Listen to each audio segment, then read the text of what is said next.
זה באמת סוג של נס, נתגלה לגמרי במקרה, כרגיל, עם משמעות מרחיקת לכת. טיפול שגרם למי שמרותק לכיסא גלגלים לקום וללכת, למי שסובל מהפרעת קשב וריכוז להיות מחודד מאי פעם, ויותר מזה, הטיפול הזה מתיימר להצליח לעצור את הזמן, לעצור את ההזדקנות. מאות ישראלים כבר משתמשים בסוג של חללית מיוחדת שנמצאת בבית החולים אסף הרופא. האם זה סוג של טרנד לא זול, או שמה פתרון רפואי מהפכני? אילן לוקאץ' עם הסיפור, תחקיר טל מויסה.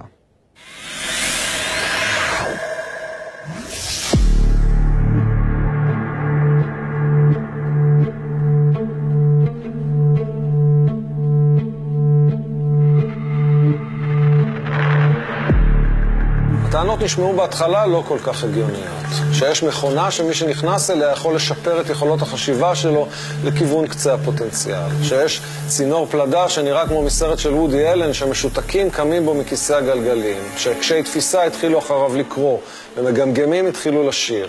שעוצר הזדקנות ולפעמים אפילו מחזיר את המוח שלך שנים אחורה. אתה יכול לייצר סופרמן כזה. זה מלהיב, כן, זה מלהיב. 150 מטופלים כל יום כמעט מסביב לשעון. בעיקר חולים קשים, לצידם גם בחירי המשק הבריאים אך המקשישים, שבאים לשמור על מה שיש בקופסה עם האופציה לשיפור. זה מתישהו יגיע לכל העם? זה מתישהו יהיה... כמו כל דבר. תמיד מתחיל באלה שיכולים לאפשר לעצמם בשלב מוקדם. שזה יקר כרגע, לא... שזה יקר כרגע, ואחרי זה ירד לכלל העם, כמו עם הפלאפונים. אני זוכר את אבא שלי מסתובב עם המזוודה ולוקח משכנתה בשביל לקנות את הפלאפון. כן, אותו דבר פה.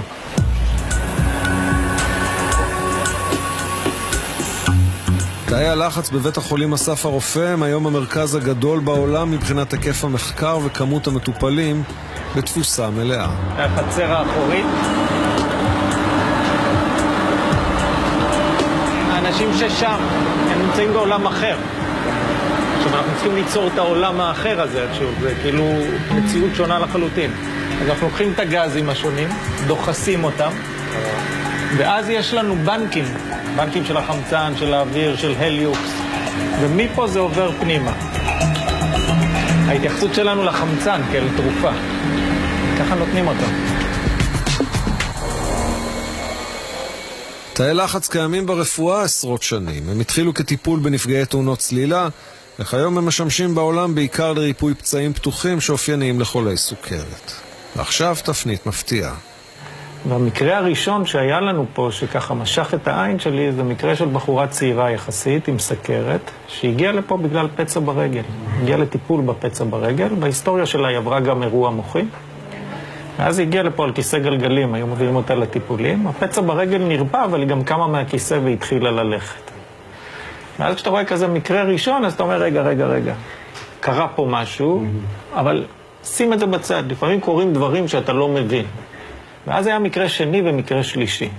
ואחרי המקרה השלישי כבר אתה אומר, מה זה? מה היה פה?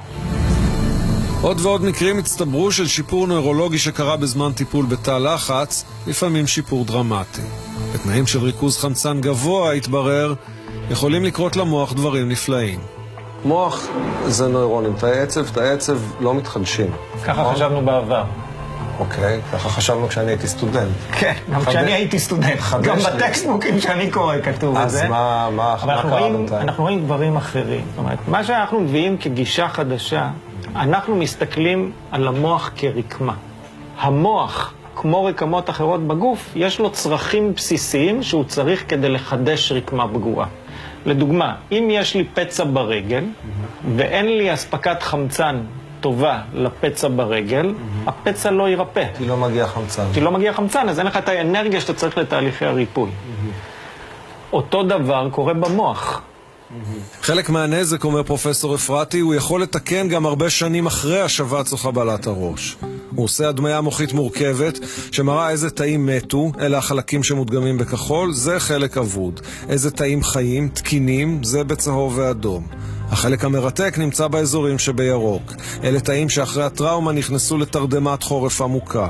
את מעט האנרגיה הם שומרים לעצמם, וחוץ מזה הם לא מתפקדים. סדרת טיפולים בתא לחץ מחזירה אותם לחיים ואיתם את התפקוד שעבד. זה האזור שאחראי על הנעת היד והרגל. ירוק. ירוק זה מצב תרדמה. תרדמה, אבל זה לא נמקי. אנחנו מטפלים, התפקוד לאזור חוזר, ואז היד והרגל זזים. לא מדברת. אזור ברוקה, אזור הפקת דיבור. נכון. קבלת טיפול, מדברת. מדהים. זה הפואנטה. אתה אומר פה דבר שהוא כבד משקל מאוד. אתה אומר, אני יכול לתקן נזק שעד היום חשבו שאי אפשר לתקן אותו. שעד היום לא היה ניתן לתקן אותו. חשבו, זו מילה גדולה.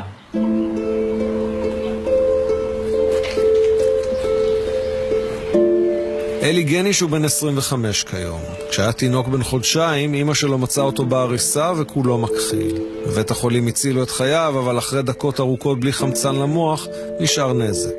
אמרו לי עיכוב התפתחותי, אבל ברמה שהוא היה כאילו באמצע. הוא לא היה שייך לפיגור, אפילו לא לקל, והוא לא שייך לחברה רגילה. הוא לא יכל להסתדר, לא פה ולא פה. מגיל שנה מירה לקחה את אלי לכל טיפול אפשרי, אבל שיפור משמעותי לא נראה. כשכבר התחיל לדבר בגיל 4, היה לאלי גמגום קשה. הוא הלך לבית ספר ללקויי למידה, אבל לא הצליח ללמוד קרוא וכתוב, למרות מאמצים סיזיפיים של אמא שלו. גם אם אני ישבתי ולימדתי אותו ונקלט, למחרת שאתה חוזר, זה נשכח. בגיל 24 אלי עדיין לא ידע קרוא וכתוב ולא הצליח להשתלב בחברה או בעבודה. ואז מירה שמעה על תא הלחץ באסף הרופא. פרופסור שי אמר לי, אני יכול בהחלט לעזור לו. הוא אומר לי, אני יכול לסדר לו את כל הזיכרון. זו הבטחה גדולה מאוד. כן, אמרתי לו, כאילו, אני נלחמת כל השנים, הילד בן 24, ופתאום אתה בא, אתה אומר לי, אני אסדר לך את הילד. כאילו, לא ידעתי איך לאכול את זה. אחרי טיפול 40, הדיבור, הגמגום, כאילו נעלם. זה פשוט לא יאמן. והתחלתי לראות גם שהוא מבין אותי יותר. בוא שב. אוקיי. התחלתי לשבת איתו עוד פעם, על קריאה, על כתיבה, והייתי בהלם.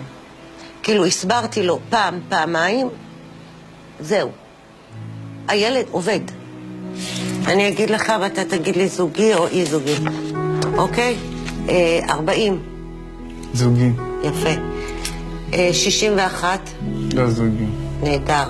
פתאום קולט. זה נשאר. כמה עשרות יש במספר 28? 2. יפה. מירה התיישבה מיד עם אלי לסגור את הפער. תוך חודש אחד הוא למד חומר של 1.5 שנה. יש עוד הרבה מאוד עבודה. הרגשתי כאילו שהשכל הסתדר, שאני יותר מקשיב, שיותר מבין, שמנסים לדבר איתי על משהו, אני מבין אותו. אנחנו רואים טלוויזיה, אני אומרת לי, אתה יכול לקרוא את התרגום בקול. הוא קורא לי את התרגום מהטלוויזיה. מה, פתאום הבנת שאתה מצליח לקרוא את הכתוביות? כן, פתאום הצלחתי. בגיל 24 הצלחת לקרוא?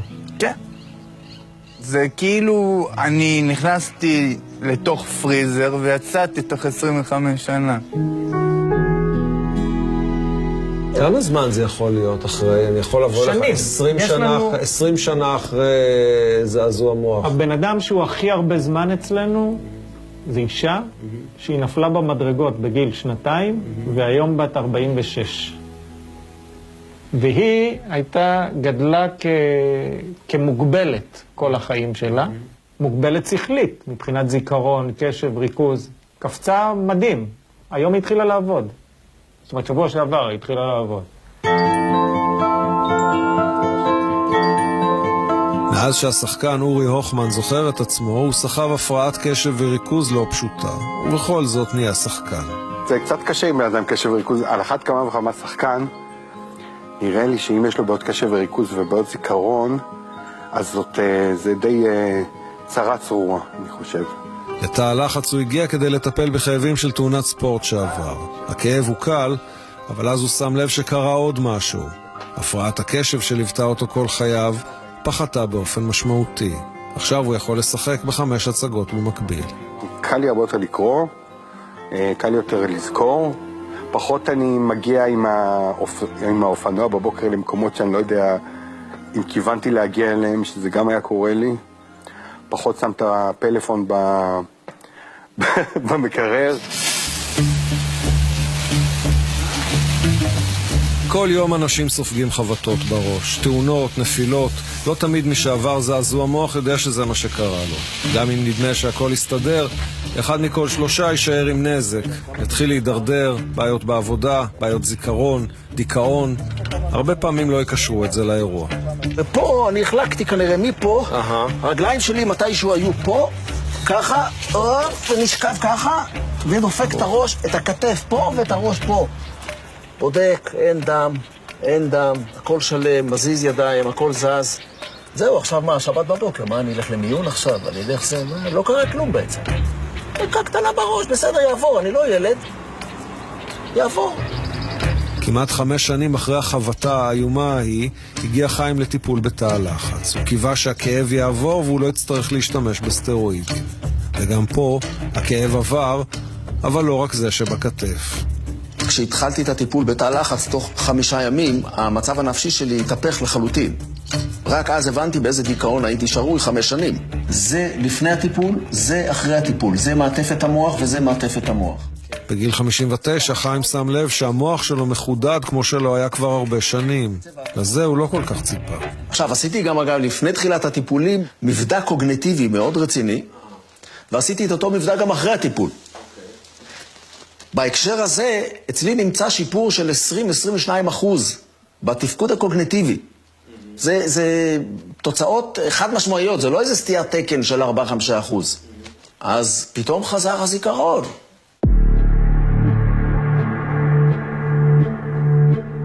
עכשיו פרופסור אפרתי מחפש את הילדים. אלפי ילדים יש בארץ, הוא אומר, שנפלו פעם מהאופניים, מהסקטבורד, מהקרוסלה, לא משהו נורא, ובסיטי אמרו שהכל בסדר, אז מה כבר היה לדאוג? אבל פתאום התלמיד המצטיין מתחיל להידרדר בלימודים, לפתח קשיים. הוא כבר לא ילך לאוניברסיטה.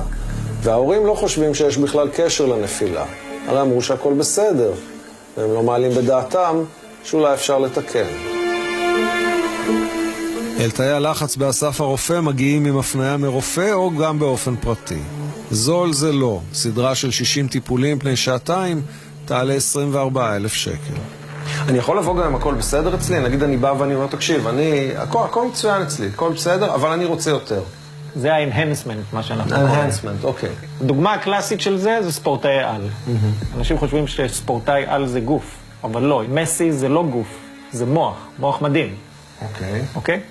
אז כשאתה מדבר על חבר'ה כאלה, אתה רוצה להביא אותם יותר. נכון. בחבר'ה כאלה משתמשים בטכנולוגיות כמו תא לחץ כדי להביא את זה יותר. כמו ג'וקוביץ', שם אין בעיה של כסף. זאת אומרת, הוא מסיים משחק טניס, הוא נכנס לתא. שמה הפואנטה? עוד פעם. הוא מסיים משחק טניס, הוא נכנס לתא לחץ? כן. סוף כל יום אימונים הוא נכנס. וזה גם מה שאנחנו עושים עם ספורטאי על. גם אנשים צעירים ובריאים יכולים להוציא הרבה מהטיפול בתא לחץ. מי שיכולים להרשות לעצמם באים גם הם לשבת כאן 2 שעתיים כל יום כדי לשפר את הפעילות המוחית. האם נוכל כולנו להיכנס בעתיד לתא כזה ולצאת עם עוד כמה נקודות IQ נגיד? לעשות לך את הסיפור קטן, כן. התשובה היא כן. כשאתה מעלה את החמצון, היכולות לעשות פעולות מגבילות או פעולות מסובכות יותר עולה בצורה דרמטית. אתה יכול לעשות ממני טייס. טייס אני לא יודע, אבל פעילות יותר טובה מוחית, כן.